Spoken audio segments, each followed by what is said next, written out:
Question to Kevin. Yeah, Trayce, second team all Big Ten. It was just announced. I know it's been an up and down season for you, but how do you reflect on that and that honor? Honestly, my biggest goal this year wasn't to win accolades. It was to help our team get into the tournament. I was on the first team last year, so it is what it is. I don't really care. So, but I think it's still an honor.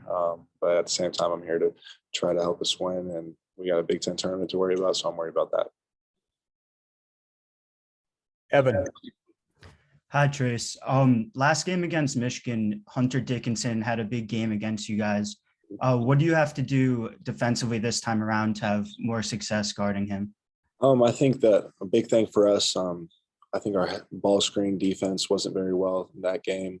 And then our veers weren't really well. So basically when they came off the screens, if our guards get hit, we're supposed to switch, and we didn't switch. So it let him have wide open shots, and he was hitting them. So that's going to be big for us, and taking him away because he was hot from the three-point line that game, and he's been shooting the ball really well. Jeff. Hey man, how you doing? Good. How are you? Good. Hey, with the Big Ten tournament, and you guys kind of being on the NCAA tournament bubble, I'm just kind of curious from a player's view. Do you kind of look at it and say, okay, we got to win one, we got to win two? Do you pay attention to the bubble on purpose? Do you just hear all the talk naturally? There's sort of, what's it like from a player's view walking into this situation? Well, it's a must-win because Michigan at the same time, nothing's set in stone, especially with all these upsets that are happening in these conference tournaments with the mid-major teams. So we still got to go out and prepare, but we're trying to go win the tournament. So Michigan's the first team on our schedule. We got to worry about them. They're playing really well as of lately. They just beat Ohio State, who's a great team at Ohio State. So we're gonna have to go fight and try to get a dub. And as far as life on the NCAA tournament bubble, is that conversation? Do you guys talk about that when you're in the locker room getting taped or what have you? Most definitely. I think everyone in our locker room knows how much we need this game, and they're willing to do anything to win. So we know where we stand, and we know that we have to go get this one. Jim.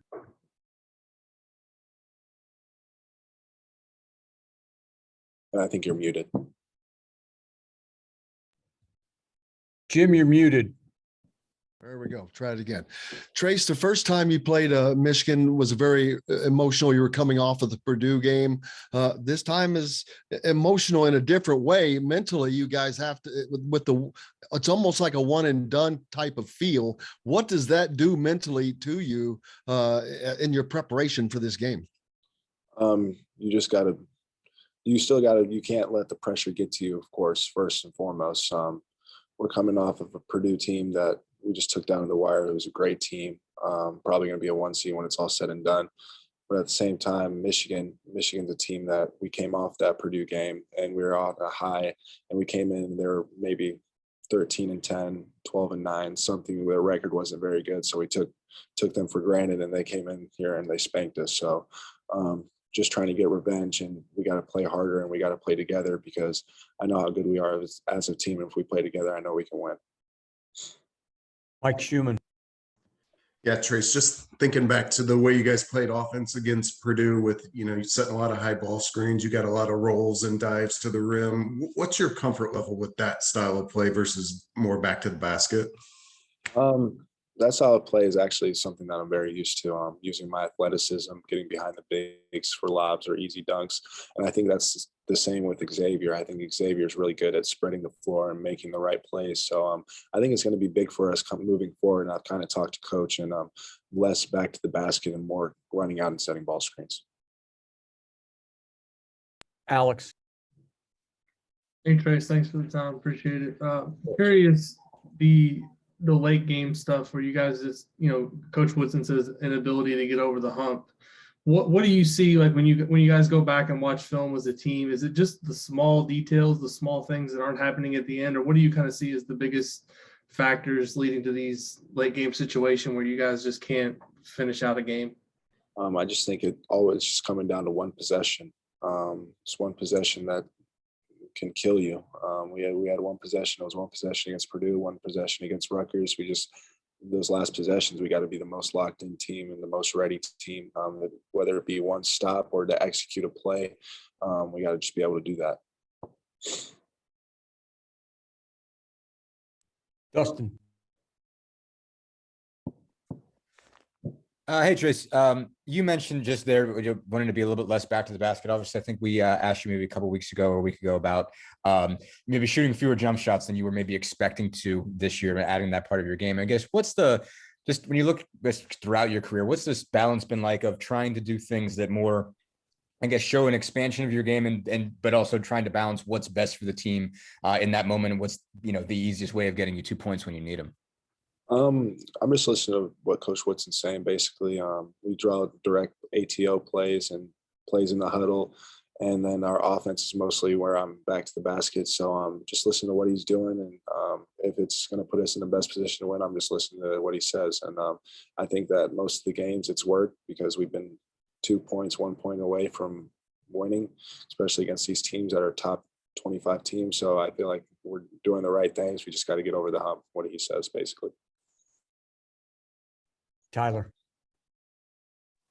Hey Trayce, I hope you're doing well. You had talked about before basically how you don't view pressure as something negative, as like it's only a positive thing. Yeah. Where did you get that mindset from? Is there someone that taught you that, or is that something that you kind of had to figure out on your own? Actually, one of our strength coach said pressure is a privilege. So it's a privilege to be put in this situation, and maybe it's not always a good thing, but a lot of people wish they were in this position. Even though we're fighting on the bubble of the NCAA tournament, we're still here and we have pressure to perform. And a lot of teams are looking in from the outside and they have no chance of making it, or unless they win the tournament, which is up in the air. And so just for us to be in the position that we're in and still to be able to make the tournament by winning 1 or 2 games is really big for us. So, yeah, you view it as a negative thing, but it's not going to help you. So I just try to take that pressure and just help me perform. So. Jeff. Yeah, Trayce, you and I think it's Iverson Molina, Mississippi State. Only 2 Power 5 guys to score 500 points each of the last 2 seasons. Obviously, only 2 guys doing it's a really small group. Why do you think you've been able to be that productive 2 years in a row? I just think that it's just my coaches and my teammates. Honestly, my coaches put me in positions that help me score the ball, and then my teammates help me facilitate the ball to me, put me in the right position. So it's honestly all credit to them. I've been blessed to play here the last 3 years, and then the last 2 years being able to show my abilities a little bit more and scoring the ball and doing stuff of that nature. So it's been a really fun experience, but still got more work to do, and we'll see what happens here in the future. Thanks, man. Yep. Okay, guys, you can't tweet anything out about this question I'm going to ask him until after 1 o'clock, but Trayce, could